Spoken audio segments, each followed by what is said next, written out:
Welcome to the Drive and Thrive podcast, where we explore the strategies and mindsets that drive personal and professional performance. Today we're diving into the world of strategic thinking and the powerful concept of strategy on a page, or S.O.A.P for short, S-O-A-P. So you are a seasoned professional, stepping into an executive or senior leadership role at the stubborn company.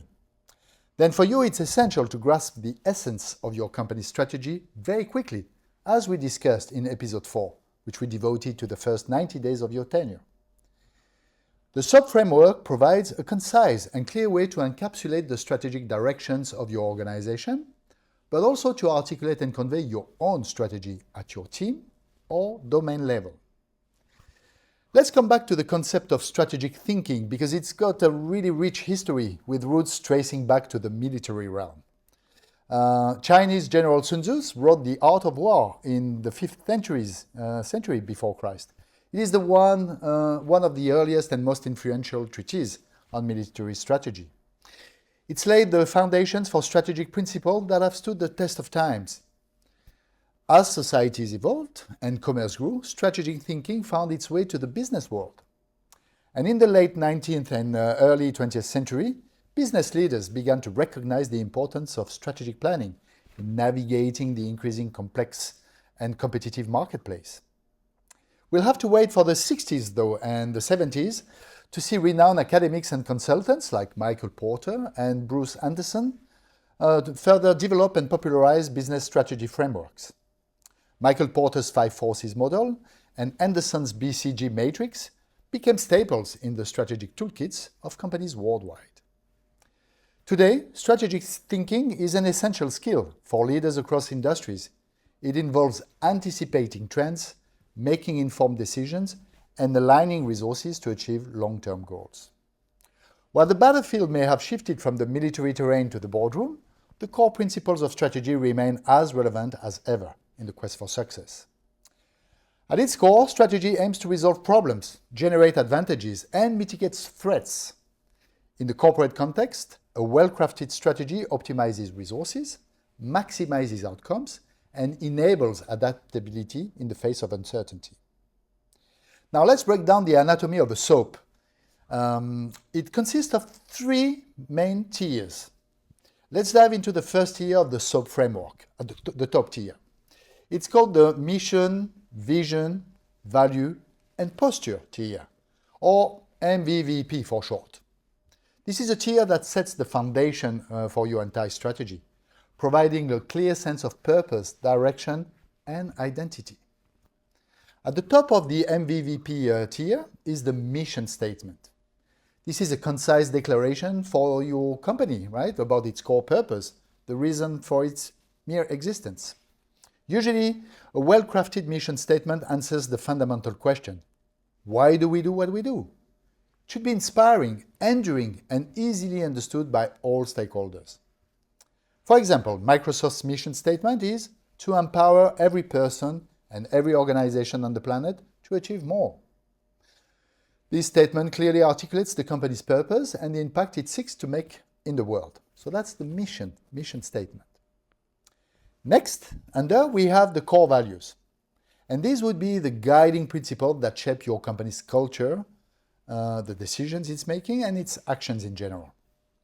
Core values define what your organization stands for and how it conducts itself. They serve as a moral compass, ensuring that everyone is aligned and working towards a common goal. Examples of core values would include integrity, innovation, customer centricity, teamwork, sustainability, typically these days. It's crucial that these values are not just words on a wall, but are actively embodied and upheld by leaders and employees alike. So that's the values, core values. Mission, values, the vision. And the vision statement is an inspiring picture of what success looks like for your company in the future, typically 3, 5, 10 years maybe down the line.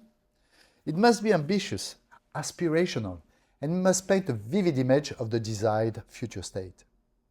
A strong vision statement acts as a North Star guiding your company's strategic decision and keeping everyone motivated and focused on the long-term goal. should be memorable, engaging, and resonate with both internal and external stakeholders. So that's mission, vision, values. Next comes the market posture, and that's the last bit of the top tier. And market posture is an assessment of your company's position in the marketplace, taking into account its strengths, weaknesses, opportunities, and threats. It's the classic SWOT analysis, S-W-O-T. I want to talk about that because one of the most valuable tools in the strategic planning arsenal is the SWOT analysis. It was developed by the Stanford Research Institute in the 60s, and it stands, as I said, for strengths, weaknesses, opportunities, and threats. It provides a structured approach to assess an organizational internal and external factors that can influence its strategic position on the market. Understanding your market posture helps you make informed strategic choices. It enables you to leverage your strengths, address your weaknesses, seize opportunities, and mitigate threats. By having a clear picture of your company's position, you can develop strategies that are grounded in reality and tailored to your unique circumstances. Let's break down each component of the SWOT analysis. First, strength. They are the internal attributes that give a company an advantage over its competitors. Strength can include unique capabilities, valuable assets, strong brand reputation, or skilled workforce. Weaknesses. These are internal factors that put a company at a disadvantage. Weaknesses may encompass limited resources, lack of expertise in certain areas, or inefficient processes, technical debt, for instance. Opportunities. These are external factors that a company can leverage to its benefit. Opportunities may arise from market growth, emerging technologies, changing customer preferences, or regulatory shifts.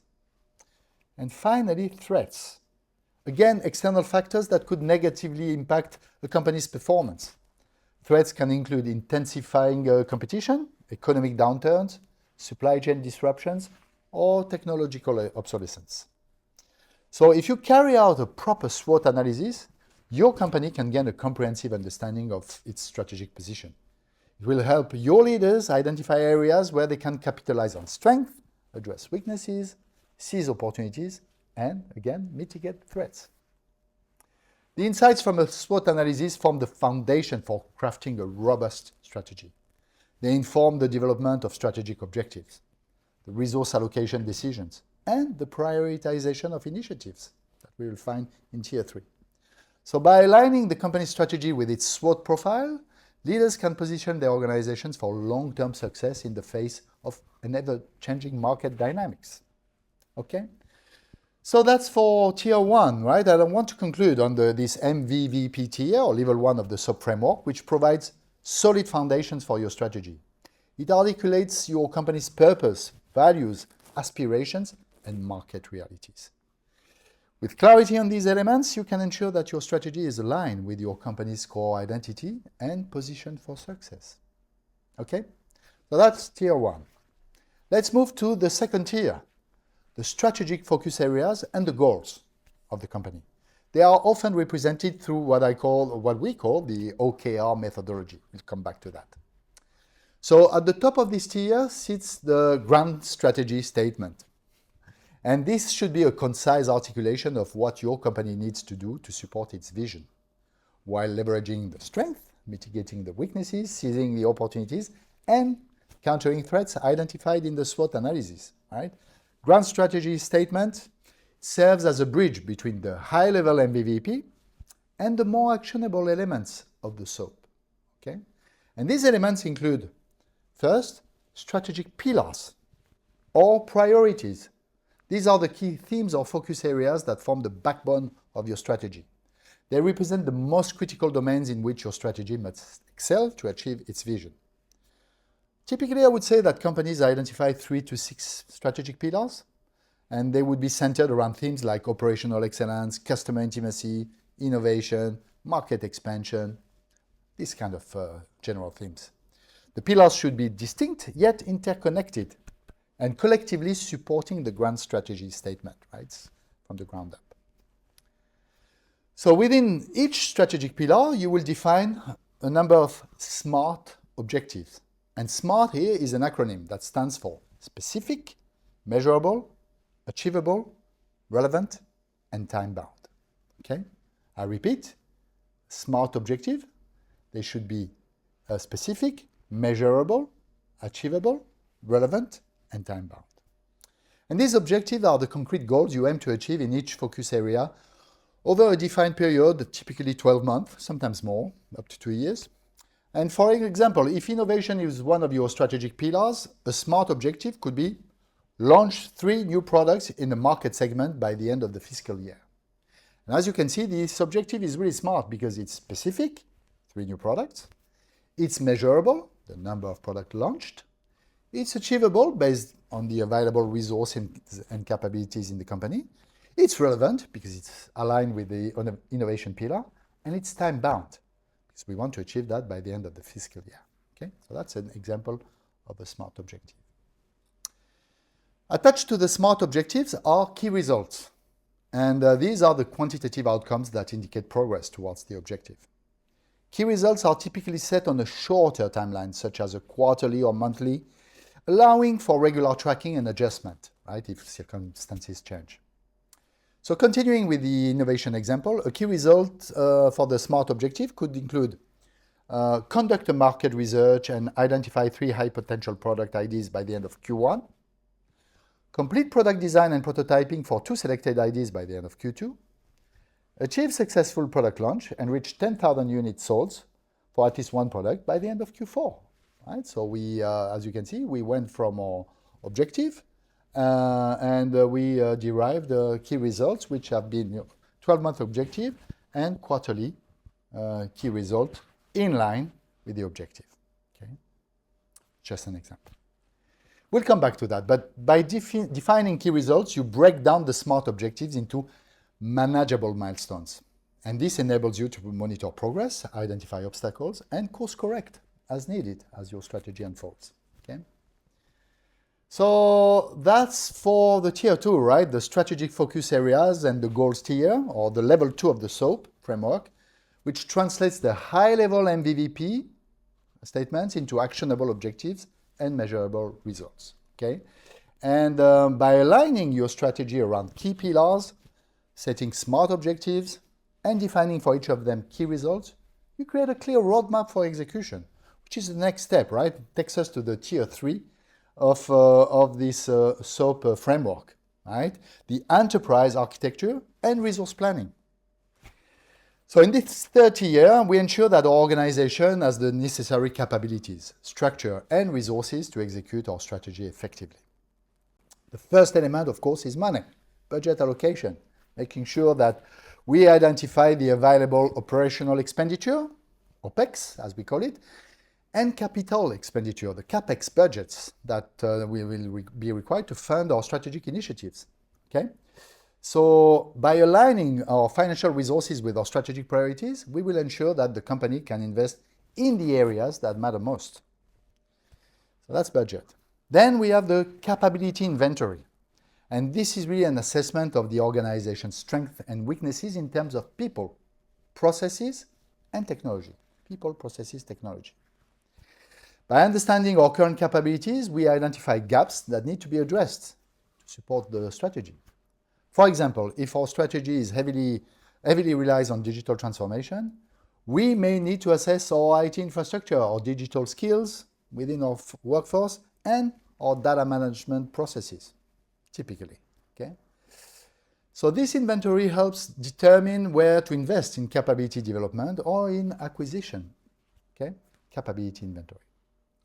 Next, we have the target operating model that will define the governance structures, the roles and the responsibilities needed to support our strategy. The TOM, Target Operating Model, outlines how our organization should be structured and how decisions should be made to ensure efficient execution. A key component of the Target Operating Model is usually the RACI matrix. And RACI, R-A-C-I, stands for Responsible, Accountable, Consulted, and Informed. Okay? You would have heard that, I'm assuming. This matrix clarifies who is responsible for each task, who is ultimately accountable for the outcomes, who needs to be consulted for input, and who should be kept informed on progress. Okay? And really, by establishing clear roles and decision-making protocols, we will streamline execution and avoid confusion in the execution of our strategy. Okay? The target operating model will also cover aspects of the business, for instance, business continuity management, as well as change management, generally speaking. And it's usually around the core business processes of the company. Okay? But we will dive into that further in due course in the Drive and Thrive podcast. Okay? Last but not least, at the bottom of the strategy on the page, we have initiatives and projects. Okay? And that could be quite a list of things going on, and they are the tactics and the actions that bring the strategy to life. Okay? They are the tangible manifestations of our strategic objectives and of our key results. Initiatives are usually prioritized based on their potential impact and their alignment with the strategic pillars. And for each initiative, we'll define key milestones, resource requirements, and performance indicators. This will be to ensure that initiatives are properly scoped, resourced, and monitored. There will be regular reviews and adjustment of initiatives based on their progress and evolving circumstances, and that's crucial for maintaining strategic agility at the end of the day. Okay? I just want to touch maybe very briefly on the question of KPIs, or key performance indicators. These are the metrics that measure the success of our initiatives and the overall strategic progress. So KPIs could be directly linked to SMART objectives and key results, providing a clear line of sight from tactical execution to strategic outcomes. And KPIs can be leading or lagging indicators, right? And leading indicators, they are predictive measures that signal future performance, such as customer satisfaction or employee engagement, are a typical leading indicator, whilst lagging indicators are backward-looking measures that confirm past performance of the business, such as revenue growth or market share. Okay? So usually you'll try to find a balanced set of leading and lagging KPIs to provide a comprehensive view on your strategic performance, right? So would that be at the level of your initiatives and projects? Would that be at the level of your teams and domains? Would that be at the level of your strategic goals? Okay? So try to find the right balance. But again, we'll dive into that further as we progress in the Drive and Thrive framework. Okay? So that concludes our review of the enterprise architecture and resource planning tier of the S.O.A.P framework. That ensures that strategy is not just a high-level aspiration, but it's a practical and executable plan. By aligning your budgets, your capabilities, your operating model, your initiatives, and your KPIs with your strategic objectives, you create a robust foundation for successful execution. So with all these three tiers of the S.O.A.P framework in place, MVVP, so mission, values, vision, posture, the strategic focus areas or pillars and the goals and the OKRs, and the enterprise architecture and resource planning, right? So these are the three tiers. Your organization is well equipped to navigate the challenges and opportunities of the future, okay? So I want you to remember that a well-crafted S.O.A.P is not a static document, but it's a living framework that should be regularly reviewed, quarterly maybe, and updated as your business evolves and the circumstances evolve, right? So that will conclude for now our deep dive, or first dive into the S.O.A.P framework, okay? So by crafting a clear and concise strategy on a page, you will align efforts, provide clarity, optimize resources, drive consistent decision-making, and adapt gracefully to change, simply, right? Because of course, circumstances will change constantly.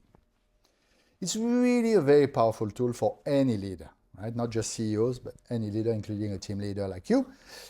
And really, as we wrap up our exploration of the strategy on a page framework, I want to emphasize on the crucial importance of mastering this piece and these strategic thinking skills and leveraging tools like the S.O.A.P in your leadership journey, okay? Nowadays, the ability to think strategically is no longer a nice to have, right? It's a must-have competency for leaders of all levels. Strategic thinking enables you to navigate complexity and anticipate challenges and opportunities, and to make, again, informed decisions that drive long-term success. But again, strategic thinking is not just about crafting a brilliant strategy. It's also about effectively communicating and executing that strategy. And this is where the S.O.A.P framework comes into play. By distilling your strategy into a concise one-page format, you create a powerful tool for alignment, communication, and execution. With a well-crafted S.O.A.P, you can ensure that everyone in your organization, from the boardroom to the front lines, understand and internalizes the company's mission, vision, values, and strategic priorities. Okay? It serves really as a compass. It guides decision-making and resource allocations at all levels. In addition to that, the S.O.A.P framework enables you to bridge the gap between strategy and execution. By cascading your high-level objectives into actionable initiatives and measurable key results, you create a clear line of sight from the strategic to the tactical. It's about empowering your team, focus their effort on the activities that matter most, and to track progress against defined goals, right? One of the things I used to do with a S.O.A.P is making sure that every time you do something, you need to find it in the S.O.A.P, right? If you work on something that it doesn't trace back to an initiative, a project, a goal, stop doing it. There's no point, right? Question, challenge the status quo, right? Question the obvious. You should really make sure that everything you do is part of the S.O.A.P execution, right? The S.O.A.P framework, the strategy on the page, and it contributes ultimately to the execution of the company's vision, okay? So really, there's a lot of benefits of mastering this strategic thinking and this S.O.A.P framework beyond even just the organizational level. As a leader, these skills will also serve you very well in your personal and professional development, I've got no doubt, right?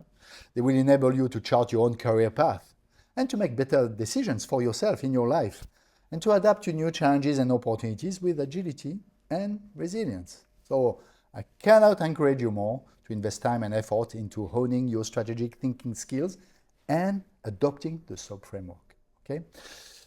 Have a look on the web, on LinkedIn, on the forums. Seek out any learning opportunities on this theme. There's plenty of sites on OKRs, on SMART goals, these kind of things, on strategic planning canvases. Come to discussions and try to find peers and mentors that will help you practice and applying these concepts in your daily work, right? At the end of the day, it's about being practical. It's not a one-time event again, right? It's an ongoing process of learning, reflection, and adaptation, right? In that sense, it's really a mindset that you embrace to leverage these kind of tools. It's about equipping yourself to lead organization and yourself towards a successful and impactful future, okay? As the common wisdom goes, it's always easier with a bit of S.O.A.P, and I hope that will stick with you. Join us next time as we dive deeper into each tier of the S.O.A.P framework, right? We'll do that, I promise. Thank you for joining me today on this journey into the world of strategic thinking and the S.O.A.P framework. If you found this content valuable, please give me a thumb up, subscribe, and share it with your network. Let us know your thoughts and your experiences, right? And the outcome of your first try with the S.O.A.P, right? So until next time, keep learning, keep growing, and keep driving towards your goals with clarity and purpose. See you soon in Drive and Thrive.